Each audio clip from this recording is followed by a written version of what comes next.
Hi, this is Dave Burns with Green ID, and today we're going to go over how to calibrate a variable speed pool pump. Now, the variable speed pool pumps are far superior to your single speed pool pumps. Your single speed pool pumps are like driving a dragster to the grocery store. It's going to turn the pool over way too many times, much more than is actually needed. Your single speed pool pump, the National Sanitation Organization, recommends you turn your pool over only 1 to 2 times a day. A single speed pool pump is going to turn your pool over maybe 3 to 5 times a day. A variable speed pump uses slower RPMs to get exponential savings on your energy bills. An average 1 horsepower pool pump that's single speed costs about $720 a year, whereas a variable speed pool pump that's calibrated only costs about $144 a year.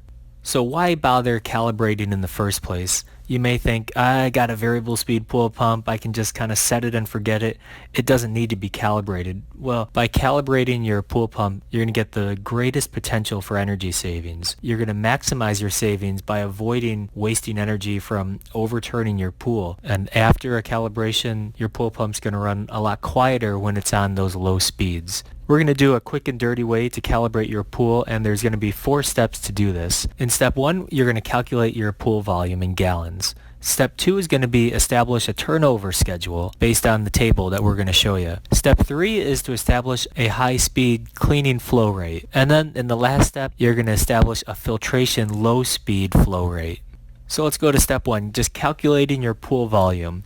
If you have a nice square, it's easy. You take your length times your width times your depth to get the gallons of your pool. If you have irregular shapes or a peanut shape, you're going to divide your pool into quadrants, and again take the length times width times depth and add those different quadrants up. And then in step 2, we'll establish our turnover schedule. So we're going to use this rule of thumb. It's going to get us pretty close to that 1 turnover per day rule of thumb. So on the left column we have our pool gallon size, and then just find a median value if you're in between some of these values.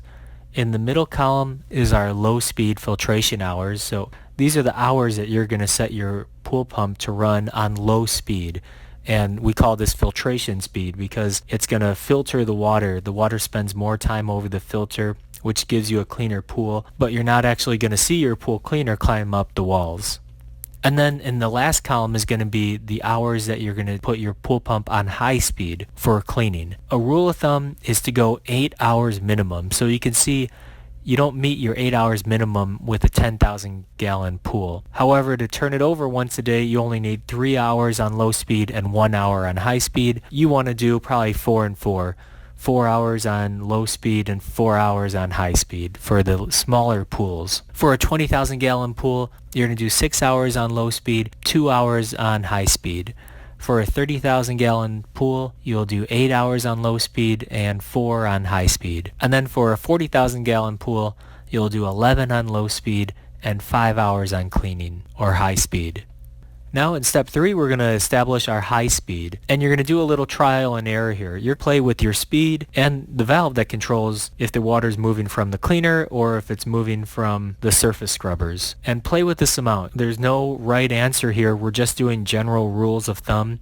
There's actually a much more involved way to do this that includes measuring total dynamic head and getting out static pressure readings and using pump curves. This is just going to be a quick and dirty way, which is probably going to be better than what most people have now. And then in the last step, you're going to establish your filtration low speed rate. To do this, you're going to look for about 1/8 of an inch of water flowing over your gate. Now, you won't see the pool cleaner climb up the walls. You may not see your pop-ups engage if you have a pop-up cleaning system. You're looking for that surface water to flow about 1/8 of an inch over your gate. So your gate is going to go down a little bit from the surface of water flow. You don't need a whole lot of flow here. We're just kind of looking for a nice steady stream, and that's going to be your low speed. Once you establish your high and low speed, then you know how long you're going to run it from the table, and you're done with the calibration. That's it.